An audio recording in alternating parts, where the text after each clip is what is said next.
با درود بینندگان عزیز، برنامه اخباری آزادی با خبرهای تازه تاجیکستان و جهان تقدیمتان می شود. من شعله گلخوجت در کنارتان هستم.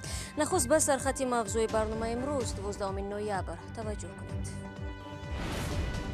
کاهش قرب سامانی در نسبت اسعار خارجی قدرت خریداری ساکنان تاجیکستان را کم کرد. اسعار بلندشوی نرخ همین که دیگه رژیمش که ما کم کردیم نمیشه دیگه نمیشه. 8 سال سرگردانی کودکان دهه در نویه ورزو بعد ساختمان بوستان سرای حکومتی بدون مکتب ماندند. 4 کیلومتر پیاده میره یک طرف، 8 کیلومتر یک مدت دو پاپوشی میگیریم ما. همین شرایط هم خلق کمبغل قین نیافته. و سالگرد کشتار فرمایشی یک صاحبکار در ترکیه که قرقیزستان را تکان داد. الیاس دویی خبرنگار بخشداری رادیو آزادی در ولایت هلمند افغانستان در نتیجه ترکیش بمب مگنیتی در ماشینش کشته شد. فاجعه صبح امروز صورت گرفت و دفتر ریاست جمهوری آن را حمله به آزادی بیان نامید. عمر ژوک سخنگوی رئیس ولایت هلمند گفت ظاهراً به ماشین الیاس دویی که در شهر لشکرگاه مرکزی ولایت حرکت میکرد بمب مگنیتی نصب کردند. در نتیجه برادر دویی یک مرد و کودک دیگر جراحت برداشتند. هیچ کس یا گروه مسئولیت بمبگذاری را بر عهده نگرفته است. الیاس دویی 33 سال و یک دختر داشت. طبق خبرهایی که تو همین لحظه از وزارت مدافع افغانستان نشر شده است، امروز در یک عملیات نیروهای حکومتی افغانستان در ولایت فاریاب عزیز یولدوش رهبر حرکت اسلامی ازبکستان به قتل رسیده. پسرش حکمت مجروح شده است. طاهر یولدوش سابق رهبر این سازمان تروریستی در سالهای جنگ شهروندی در تاجیکستان هم شرکت کرده است و بعد امضای سازش صلح به افغانستان و سپس به پاکستان کوچ بسته بود. او سال 2006 به قتل رسید. طبق خبرها دختر او مکرمه یک گروه این سازمان را که در آسیای مرکزی تروریستی اعلان شده است در ولایت بدخشان افغانستان رهبری میکند. همکاران ما تفصیلات این حادثه را پیگیری دارند.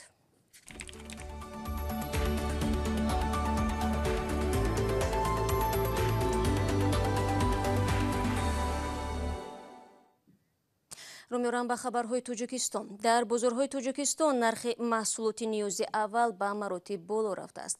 جهش قیمت مواد خوراکواری بعد آن صورت گرفت که قرب پول ملی سامانی در همگی یک هفته اخیر در برابر اسعار خارجی تقریبا 10% پایین آمد. بانک ملی تاجیکستان در توزیع کاهش قرب رسمی سامانی در نسبت دلار و یورو و روبل روسی گفت هدف از بین بردن فرقیت در بازار رسمی و غیر بانکی است. ساکنان دوشنبه درباره نرخ و نوا و وضع پیش آمده چی میگویند در گزارش با هم میبینیم. بازارهای خوراکواری پایتخت تاجیکستان به فرق از 2 هفته پیش کم آدمند. در این مدت نرخ مواد غذایی بالا رفت اما درآمد مردم به تغییر ماند. اکثر آنهایی که به بازار برای خرید آمده بودند میگفتند که همگی در چند روز نرخ خوراکواری به طور چشمرس بالا رفته است. به گفته آنها اکنون باید خیلی صرفه‌کار باشند. اسعار بلندشوی نرخ همین که دیگه رژیمش که ما کم کردیم نمیشه دیگه نمیشه. اور دروغانه که باید ما گیریم که چیزایو ای میوگی و ای چیزا وای خدمونه وای میکنیم چیکار کنیم. ای نرخ رو اگه خرید کنیم دیگه چیز نمیرسه. صبح خیلی حاضر فقط برای خود خوراک دیگر این ابلغ دیگر برای کفایگی نمیکنه. این هم در حالی است که بسیاری از ساکنان تاجیکستان تا این وقت امکان خریدن و خوردن نه همه مواد و محصولات را داشتند. یک لخت فروشان در بازار خود را سفید کرده میگویند که در بالاروی نرخ‌ها گناهکار نیستند. ایسای میانه $100 در مثال چند خلطه شکر میشید هوای ایسا میکنن مثال چند قب دابولشون هم خراج این شکر است. مثال 8 سومون بود از 9 سومون شد. 1 سومون از این شکر 1 سومون روغن هم عینا نمیخید. مقامات محصولات نیاز اول را از ذخیره‌های دولتی و با نرخ ارزانتر وارد بازار کردند. 9 سومون نرخ 1 کیلو شکر. این شکری که ما داریم از حکومتی شهر فرستادگیان هر 1 کیلوش ما با 7 سومون و 50 درهمی فروخته ایم با مردم. عبدالمنان شیرعلیوف تحلیلگر مسائل اقتصادی میگوید بانک ملی باید بر وقت قرب اسعار را تغییر میداد. اما به گفته او این کار به خاطر انتخابات پرزیدنتی که در نیمه ماه اکتبر برگزار شد به تأخیر گذاشته شد. سبب اساسی تغییر قرب به اندیشه وی کاهش خراجات بودجه است. این تغییرات بر ضرر ساکنان عادی ولی به فایده حکومت است. در تاجیکستان منبع شبکه آبرسانی میتواند انتقال آب به مزاجان قرضدار را قطع کند. در این باره امامعلی رحمان پرزیدنت کشور قراری حکومت را به امضا رسانده است. طبق آن پیش از قطع آب مشتری قرضدار 2 بار آگاه کرده می شود. همزمان با بد شدن صفت آبی آشامیدنی و یا سر زدن صدمه انتقال آب قطع می گردد. در قراری امضا شده باز حالتهای دیگری محدود یا قطع کردن آبرسانی ذکر شدند. فعلا در تاجیکستان نرخ 1 متر مکعب آب 1 سوم و 80 درم است. قبلا نمایندگان کارخانه خواجگی منزلی و کمونالی تاجیکستان گفته بودند که 57% ساکنان به آب آشامیدنی دسترسی دارند و برای تامین پوره مردم با آب 2 میلیارد دلار ضرور می باشد. سلام، اگر خط و خبر می خواهید ما داریم. نوید بامدادی، سرخط خبرها، اخبار تاجیکستان و جهان، گزارش ها و تحلیل ها. چی می گذرد و چرا؟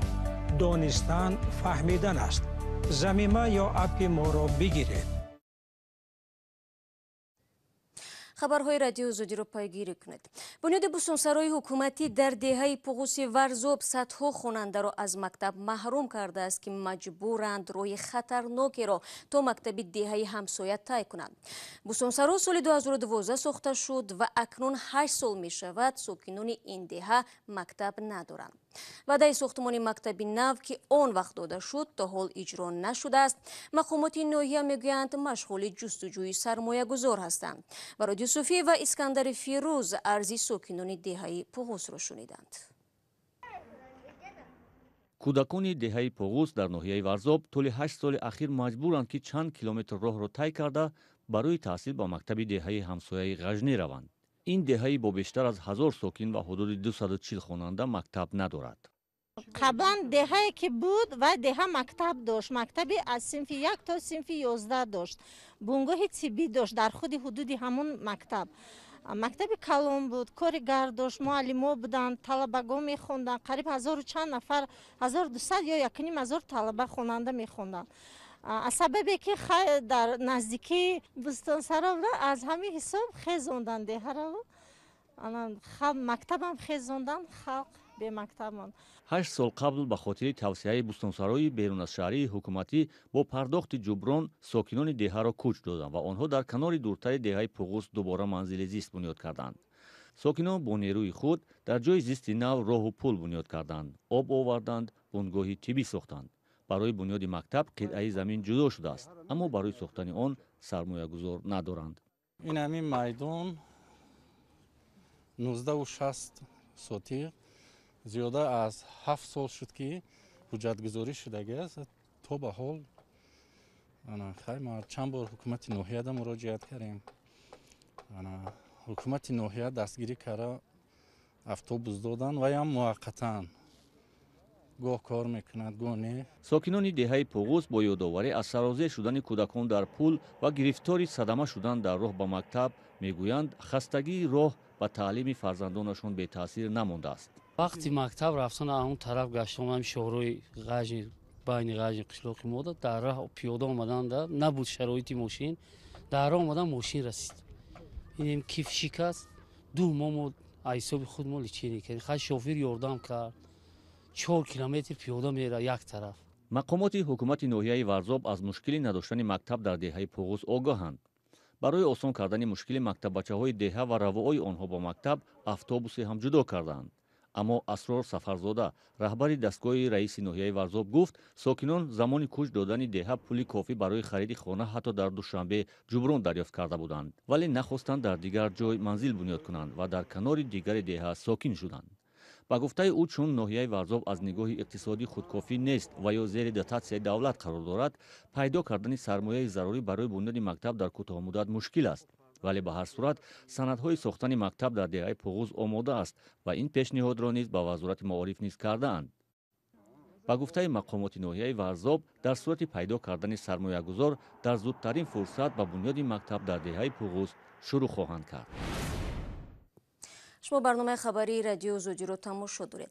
سال گذشته در شهر استانبول یک صاحبکاری اویغور به قتل رسید. او خوف داشت که از طرف منصبداران به قول وی فسادزده قرغیز کشته خواهد شد. پیش از مرگش سیمتی بر رادیوی آزادی درباره طرز و اسلوب انتقال غیر قانونی پول از قرغیزستان و نقش منصبداران بلندپایه این کشور معلوماتی مفصل تقدیم کرده بود. در طول یک سال افراد متهم با کشتار دستگیر شدند ولی فرمایشگر تا هنوز آشکار نگردیده است. در این باره طاهری سفر گزارش می‌دهد. در این نوار که از دوربین نظارتی در یک قهوه‌خانه استانبول ثبت شده است، لحظه‌های اخیر حیات ایرکن سیمتی تاجر چینی اویغور تبار دیده می شود و که قبلا اعتراف کرده بود در پولشویی از قرغیزستان دست دارد. ماه نوامبر سال 2019 کشته شد. او اینجا با دو همصحبتش نشسته است. همین لحظه مرد در دست سلاح وارد قهوه‌خانه می شود که آماده است بپراند. در نوار دیده می شود که پس از چند ثانیه مرد از جای حادثه فرار می کند. چند قبل از مرگ خود سیمتی به خبرنگار آزادی یک خلطه ثبت موادی را داد که آن از یک جنایت کلان پرده می بردارد. این مواد جنایت پولشویی صدها میلیون دلار از قرغیزستان به بیرون را آشکار می کند. طبق اطلاع دریافتی گپ درباره مبلغ درآمد یک شبکه قاچاقی است که سیمتی به انتقال آنها به خارج مشغول بود. برای $10,000 $25 حق کار می‌دهند. این نرخی معین شده است. ما $25 می‌گیریم. رقیبانمان ممکن $20 طلب کنند ولی برای ما $20 موافق نیست. تحقیقات مشترک رادیو آزادی، مرکز تحقیقات فساد و جنایت‌های سازمان یافته، لایحه اینترنتی کلوب و بلینکت معلوم کردند که شخصی کلیدی در این گروه قاچاقچیان همین شخص رحیم بیگ متریموف است. اسم او در مواد تفتیشاتی کشتار در استانبول هم درج شده است. در پی نشر تحقیق عاید به فساد و پولشویی در قرغیزستان، اعتراضها با طلب بازداشت متریموف شروع شد. تحقیق مشترک معین کرد که سابق معاون رهبر خدمات گمرک متریموف با استفاده از منصب خود گروه کلان جنایتکاران را تشکیل کرده است که به بیرون بردن پول از کشور مشغولند. این قضیه را ساکنان قرغیزستان ماه اکتبر امسال وقتی در نتیجه اعتراضها حکومت کشور به استعفا رفت دوباره به یاد آوردند. طبق اطلاع رسمی در انتخابات پارلمانی حزب‌های حکومتی پیروز شدند که یکی از آنها به متریموف هم ربط داشت. در نتیجه اعتراضگران وارد قصر پرزیدنت شدند. نتیجه انتخابات بیکار دانسته شد و حکومت به تحقیق جنایت فسادکاری آغاز کرد و متریموف به حبس خانگی گرفته شد. سیمتی تاجری که به خبرنگاران درباره باز شدن یک جنایت معلومات داد، پیش از مرگ گفته است او را تهدید کردند که اگر درباره دست داشتن متریموف در جنایت لب گشاید کشته می شود. همکنون طبق معلومات‌هایی که گروه تفتیشاتی ترکیه به دست آورده است معلوم شده است که واقعا امکان دارد متریموف در مرگ سیمتی دست دارد. همسر او بوفولی بوایلیمی به مفتشان گفته است سیمتی گفته بود اگر کشته شود در این کار متریموف باید جوابگر شود. بجز این به گفته او متریموف همچنین در قتل دیگری هم دست دارد. سیمتی پیش از مرگ بر رادیو آزادی از قتل حسین کریموف نفر دیگری که به پولشویی نیز مشغول بود خبر داد. او را نباید میکشتند. او 4 فرزند داشت. بیگزار زدند و پول را گرفتند. ولی چرا باید آدم به خاطر پول کشته شود؟ متریموف دست داشتن خود را در هر دو کشتار رد می کند. پلیس ترکیه نفری را که سیمتی را پرانده است بازپرسی کرد. عبدالله انور نقل کرده است مرد ازبکی که در یک گروه اسلامگرا در سوریه می جنگید و او برای قتل سیمتی $50,000 وعده کرد. انور ادعا دارد به او سپارش دادند سیمتی را بکشد زیرا وی از دین خود رو گردانده است. ولی تحقیقات رادیو آزادی و مرکز تحقیق فسادکاری و جنایت‌های سازمان یافته این خلاصه‌های پلیس ترکیه را زیر شبهه قرار می‌دهد. بینندگان عزیز، با همین مطلب میرسیم به پایان برنامه امروز. اخبار از این بیشتر رو چون همیشه عزیزان میتوانید در سامانه رادیو آزادی زیر نشانی www.azadi.org بخونید و البته نوارهای روز رو در صفحه آزادی ویدیو در یوتیوب ببینید. و سپاس میگویم که همه روزه خبرها رو از رادیو آزادی تماشا میکنید. عزیزان فراموش نکنید که فردا باز با خبرهای تازه شما رو منتظر خواهیم بود. خود را احتیاط کنید و خدا نگهداری. حرکت باشید.